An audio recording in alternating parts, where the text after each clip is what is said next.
Hello friends, welcome back to our videos. So இன்றைக்கி இந்த video வந்து பார்த்தீங்கன்னா விண்டோஸ் 11ஓட புது மீடியா பிளேயர். ஸோ அது வந்து பார்த்தீங்கன்னா எப்படி நம்ம பிசி இன்ஸ்டால் பண்ணுறது அப்படின்னு பார்க்கலாம்.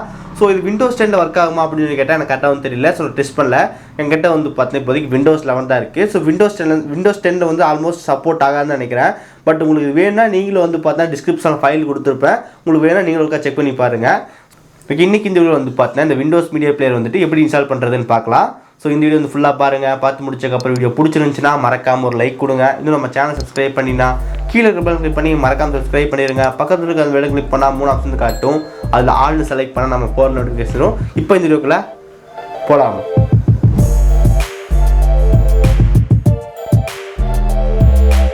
ஓகே கைஸ், நமக்கு இந்த விண்டோஸில் உள்ள மீடியா பிளேயர் வந்து பார்த்தீங்கன்னா நமக்கு இந்த பழைய விண்டோஸ் 7, 8, 10 எல்லாம் பார்த்துருப்போம். ஸோ அப்கிரேட் வெர்ஷன் தான் நமக்கு வந்து பார்த்திங்கன்னா இந்த புது மீடியா பிளேயர்.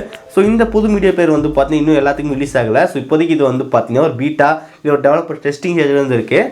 ஓகே, விண்டோஸ் 7 பொறுத்த வரைக்கும் நமக்கு நிறையா வந்து பார்த்தீங்கன்னா டெவலப்பர் பில்ஸ்லாம் கொடுப்பாங்க. ஸோ அதில் வந்து ஒரு பில்டு வந்துச்சு. ஸோ அந்த பில்டில் வந்து பார்த்தீங்கன்னா நமக்கு இந்த விண்டோஸ் மீடியா பிளேயரோட ஆப் இன்டர்ஃபேஸ் சேஞ்ச் பண்ணியிருக்காங்க. சேஞ்ச் பண்ண மட்டும் இல்லாமல் நமக்கு வந்து டோட்டலாக லுக்கே மாற்றிருக்காங்க. ஸோ நமக்கு இந்த க்ரோ மியூசிக் பிளேயர் வந்து எப்படி இருக்கும். ஸோ அந்த க்ரோ மியூசிக் பிளேயர் தான் நமக்கு வந்து பார்த்தீங்கன்னா புது விண்டோஸ் 11 மீடியா பிளேயர் மாதிரி அதுக்குள்ள செட்டிங்ஸ்லாம் நம்ம இதில் பார்க்க முடியுது. அந்த புது மீடியா பிளேயர் வந்து பார்த்தீங்கன்னா எப்படி இன்ஸ்டால் பண்ணுறதுன்னு பார்க்கலாம். ஸோ இந்த உங்களுக்கு இது அஃபிஷியலாக வேணும் அப்படின்னா வந்துட்டு நெக்ஸ்ட் விண்டோஸ் 11 அப்டேட் வந்து எப்போ வருதோ அப்போ வந்து உங்களுக்கு கண்டிப்பாக இது கிடைக்கும். ஸோ விண்டோஸ் 11 பொறுத்த வரைக்கும் நமக்கு ஆப்ஸ் அப்டேட்லாம் வந்து பண்ணிட்டு இருக்காங்க. இப்போ நோட் பேட் சேஞ்சஸ் வந்து பார்த்துருந்தோம். இப்போ புது விண்டோஸ் மீடியா பிளேயர் ஸோ நிறைய வந்து வரும். இந்த புது விண்டோஸ் 11 மீடியா பிளேயர் உங்களுக்கு வந்து வேணும்னா உங்களுக்கு வந்து பார்த்தீங்கன்னா 3 ஃபைல் வந்து தேவை. ஒன்று வந்து பார்த்தீங்கன்னா 7-zip, இன்னொன்று வந்து பார்த்தீங்கன்னா ஒரு சில கமாண்ட் வந்து அடிக்கணும். அந்த கமாண்ட்ஸ்க்கான ஒரு ஃபைலு. மூணாவது வந்து பார்த்தீங்கன்னா இந்த விண்டோஸ் மீடியா பிளேயரோட அந்த ஃபைல். ஸோ இதுக்கான 3க்கும் வந்து பார்த்தீங்கன்னா ரேர் பண்ணி ஒரே ஒரு ஃபைலாக கொடுத்துருப்பாங்க. ஸோ அந்த ஃபைலுக்கான லிங்க் டிஸ்கிரிப்ஷன் இருக்குது. ஓகே, ஸோ இப்போ வந்து பார்த்தீங்கன்னா எப்படி இன்ஸ்டால் பண்ணுறதுன்னு பார்க்கலாம். ஓகே, ஃபர்ஸ்ட் ஆஃப் ஆல் நீங்கள் வந்து பார்த்தீங்கன்னா இந்த ஃபைலை டெவலப் பண்ணணும். ஸோ இந்த ஃபைலோட சைஸ் வந்து பார்த்தீங்கன்னா கிட்டத்தட்ட நமக்கு ஒரு 33 MB வந்துடும். ஸோ இந்த 33 MB ஃபைல் வந்து பார்த்தீங்கன்னா டிஸ்கிரிப்ஷன் லிங்க் கொடுக்குறேன், மறக்காம செக் பண்ணி டெவலப் பண்ணிக்கோங்க. ஓகே, ஒன்ஸ் டெவலப் பண்ணி முடிச்சக்கப்புறம் ஃபைலை வந்து பார்த்தீங்கன்னா எக்ஸ்ட்ராக்ட் வந்து பண்ணிக்கலாம். ஸோ உங்கள்கிட்ட ஏதாவது ஒரு விண்டோ இருந்துச்சுன்னா எக்ஸ்ட்ராக்ட் வந்து பண்ணிக்கோங்க. ஓகே, இதுக்குள்ளே நமக்கு வந்து பார்த்தீங்கன்னா ஒரு 3 ஃபைல் வந்துருக்கும். ஓகே, ஒன்று வந்து பார்த்தீங்கன்னா 7-zip, இன்னொன்று வந்து பார்த்தீங்கன்னா கமெண்ட்ஸ், இன்னொன்று வந்து பார்த்தீங்கன்னா மைக்ரோசாஃப்ட்டோட அந்த மியூசிக் பிளேயர் இது. ஓகே, இந்த 3 ஃபைலும் வந்து பார்த்தீங்கன்னா அந்த ஃபைலுக்குள்ளே இருக்கும். ஓகே, ஃபஸ்ட் நம்ம என்ன பண்ணணும்னா வந்து பார்த்தீங்கன்னா 7-zip வந்து இன்ஸ்டால் பண்ணணும். ஸோ விண்டோ இருந்து வேண்டாமா அப்படின்னு சொல்லி கேட்டிங்கன்னா 7-zip தான் நமக்கு வந்து எக்ஸ்ட்ராக்ட் வந்து கரெக்டாக பண்ணுது. Okay, install. ஓகே, 7-zip வந்து பார்த்தீங்கன்னா நம்ம சக்ஸஸ்ஃபுல்லாக வந்து இன்ஸ்டால் பண்ணியாச்சு. ஓகே, இந்த செகண்ட் ஒன்று வந்து பார்த்தீங்கன்னா செகண்ட் ஒன்று வந்து பார்த்தீங்கன்னா மைக்ரோசாஃப்ட் இந்த இது இருக்குது. ஸோ ரைட் கிளிக் பண்ணி நமக்கு வந்து பார்த்தீங்கன்னா எக்ஸ்ட்ராக்ட் ஃபைல்ஸ் வந்து கொடுத்தீங்கன்னா ஒர்க் ஆகாது. ஏன்னா நமக்கு இந்த விண்டோரில் வந்து பார்த்தீங்கன்னா எக்ஸ்ட்ராக்ட் ஃபைல்ஸ் காட்டாது. உங்களுக்கு அதுக்கு பதிலாக தான் நம்ம வந்து பார்த்தீங்கன்னா 7-zip இன்ஸ்டால் பண்ணுறோம். 7-zipல நமக்கு வந்து பார்த்தீங்கன்னா எக்ஸ்ட்ராக்ட் ஃபைல்ஸ் வந்து காட்டும்.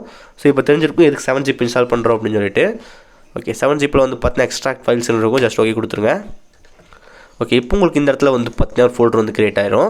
ஸோ இந்த ஃபோல்டருக்குள்ள நமக்கு வந்து இப்போ நிறையா ஃபோல்டர் வந்துருக்கும். ஸோ லாஸ்ட்டில் வந்து பார்த்தீங்கன்னா 2 ஃபைல் வந்துருக்கும், x64, x86. ஸோ அதாவது வந்துட்டு அந்த அப்ளிகேஷன் இது. ஸோ நம்ம கண்டிப்பாக வந்து பார்த்தீங்கன்னா மேக்ஸிமம் எல்லாமே விண்டோஸில் எல்லாமே 64 பிட் தான். ஸோ நான் 64 பிட் இன்ஸ்டால் பண்ணணும். ரைட் கிளிக் பண்ணுங்கள். அதை வந்து பார்த்தீங்கன்னா so more option extract 7-zip மூலமாக நம்ம எக்ஸ்ட்ராக்ட் ஃபைல்ஸ் வந்து கொடுத்து எக்ஸ்ட்ராக்ட் ஃபைல்ஸ் வந்து பண்ணிடலாம். ஓகே, இப்போ வந்து பாருங்கள் உங்களுக்கு வந்துட்டு அந்த 7-zipோட அந்த ஃபைல் வந்து வந்துருச்சு. ஸோ இங்கே நமக்கு வந்து நிறையா ஃபைல் வந்துருக்கும். இதில் நமக்கு வந்து பார்த்திங்கன்னா 4ஆவதாக இந்த இடத்துல வந்து பார்த்திங்கன்னா ஒரு ஃபைல் இருக்கும். 4ஆவதாக கிடையாது, 3ஆவதா. இங்கே 3ஆவதாக வந்து பார்த்திங்கன்னா உங்களுக்கு வந்து ஒரு ஃபைல் இருக்கும்.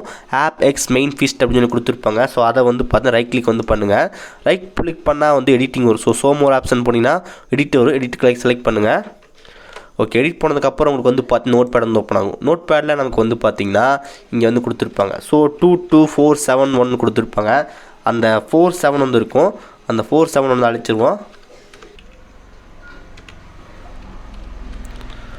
000. ஓகே, 47 எடுத்தாச்சு. 000 போட்டாச்சு. இப்போ நம்ம 000 போட்டு சேவ் பண்ணியாச்சு. ஸோ இப்போ நீங்கள் வந்து பார்த்தா ஒரு 4 ஃபைலும் டெலிட் பண்ணுற மாதிரி இருக்கும். ஃபஸ்ட்டு வந்து பார்த்தீங்கன்னா ஆப்ஸு, அதுக்கப்புறம் கான்டெக்ஸ்ட், கண்ட்ரோல் செலக்ட் பண்ணிங்க. ஆப்ஸு, கான்டாக்ட் டைப்ஸு, அதுக்கப்புறம் பிளாக்மெயில், அதுக்கப்புறம் சிக்னேச்சர். ஸோ இங்கே வந்து பாருங்கள். ஸோ இந்த 4 ஃபைலை வந்து டெலிட் வந்து பண்ணிடுங்க. ஓகே, டெலிட் வந்து பண்ணியாச்சு. ஓகே, இப்போ நம்ம என்ன பண்ணால் வந்து பார்த்தீங்கன்னா பிசியில் வந்துட்டு பவர் செல் அப்படின்னு இருக்கும். ஸோ பவர் செல் வந்து ஓப்பன் பண்ணிடலாம். ஸோ பவர் செல் வந்து வந்ததுக்கப்புறம் ரைட் கிளிக் பண்ணால் நமக்கு வந்து பார்த்தீங்கன்னா ரன் ஆஸ் அட்மினிஸ்ட்ரேட்டர் இருக்கும். Just yes. ஓகே, இப்போ உங்களுக்கு வந்து பார்த்தீங்கன்னா பவர் செல் வந்து ஓப்பன் ஆயிரும். ஸோ இப்போ நமக்கு வந்து பார்த்தீங்கன்னா அந்த ஃபைல்லே வந்துட்டு கமெண்ட்ஸ் ஒன்று இருக்கும். ஸோ அந்த கமெண்ட்ஸ் பேஜ் வந்து ஓப்பன் பண்ணலாம். ஓகே, கமெண்ட்ஸில் ஃபஸ்ட்டு கமெண்ட் ஃபுல்லாக வந்து காப்பி பண்ணிக்கோங்க. ஓகே, இங்கே பவர் செல் ரைட் கிளிக் மேலே வச்சு ரைட் கிளிக் பண்ணால் உங்களுக்கு வந்து பண்ணி எடிட் வரும். ஸோ எடிட்டில் வந்து பார்த்தீங்கன்னா பேஸ்ட் என்டர். ஓகே, என்டர் பண்ணி முடிச்சக்கப்புறம் உங்களுக்கு வந்து பார்த்து நெக்ஸ்ட் லைன் வந்து அடிக்கிற மாதிரி வரும். ஸோ எரர் வந்து எதுவுமே வரல. ஓகே, அதுக்கப்புறம் வந்து பார்த்தீங்கன்னா ஆட் பேக்கேஜ் ரெஜிஸ்டர் அப்படின்னு சொல்லிட்டு இருக்கும். ஸோ ரெண்டாவது லைன் பார்த்தீங்கன்னா add appx package register. Just copy பண்ணிக்கலாம், எடிட் பேஸ்ட். ஓகே, இப்போ வந்து பார்த்தீங்கன்னா ரெஜிஸ்டர் வந்து பண்ணியாச்சு. ஸோ ஜஸ்ட் ஒரு ஸ்பேஸ் விட்டுடலாம். ஸ்பேஸ் விட்டதுக்கப்புறம் என்ன பண்ணால் வந்துட்டு மறுபடியும் அதே ஃபைலுக்குள்ளே வந்து போகணும். போயிட்டு நம்ம வந்து பார்த்திங்கன்னா அந்த எக்ஸ்ட்ராக்ட் பண்ண ஃபைலு, அந்த ஃபைலுக்குள்ளே வந்து பார்த்தீங்கன்னா நம்ம அந்த இந்த ஏபிஎக்ஸ் மெயின் ஃபீஸ் டாட் எக்ஸ்எம்எல். ஸோ இதை தான் நம்ம வந்து பார்த்திங்கன்னா ரைட் கிளிக் பண்ணி நம்ம ஷோ மோர் ஆப்ஷனில் போய் எடிட் வந்து பண்ணோம். ஸோ எடிட் வந்து பண்ண ஞாபகம் இருக்கா? ஸோ எடிட்டில் கொடுத்து நம்ம 0 பண்ணோம். ஸோ அந்த ஃபைலை வந்து பார்த்திங்கன்னா காப்பி பாத் வந்து பண்ணிக்கங்க. ஸோ ரைட் கிளிக் பண்ணால் நமக்கு வந்து பார்த்தீங்கன்னா காப்பி ஆஸ் பாத்துன்னு வரும். செலக்ட் பண்ணிக்கலாம். ஸோ இப்போ வந்து பார்த்தீங்கன்னா right click, edit paste enter. Okay, இப்போ உங்களுக்கு என்டர் கொடுத்ததுக்கப்புறம் உங்களுக்கு வந்து பார்த்தீங்கன்னா ஒரு கோடிங் மாதிரி வந்து போயிட்டுருக்கும். ஸோ இப்போ உங்களை ஸ்டார்ட் மெனு வந்து செக் பண்ணுங்கள். உங்களுக்கு வந்து பார்த்தீங்கன்னா விண்டோஸோட புது மீடியா பிளேயர் வந்து வந்திருக்கும்.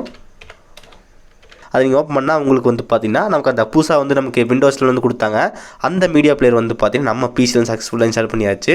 ஸோ நமக்கு எல்லாமே வந்து எல்லா செட்டிங்ஸ் ஒர்க் ஆகும். இப்படி நீங்கள் கரெக்டாக பண்ணிங்கன்னா உங்களுக்கு வந்து பார்த்திங்கன்னா இந்த புது விண்டோஸ் மீடியா பிளேயர் வந்து கிடைக்கும்.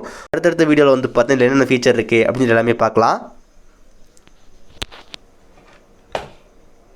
ஓகே, ஸோ இப்போ வந்து பார்த்தா இந்த வீடியோ வந்து பார்த்துருப்பீங்க. ஸோ இந்த மாதிரி நீங்களும் வந்து பார்த்தீங்கன்னா கரெக்டாக ஃபாலோ பண்ணிங்கன்னா உங்களுக்கு இந்த புது விண்டோஸ் 11 மீடியா பிளேயர் வந்து கிடைக்கும்.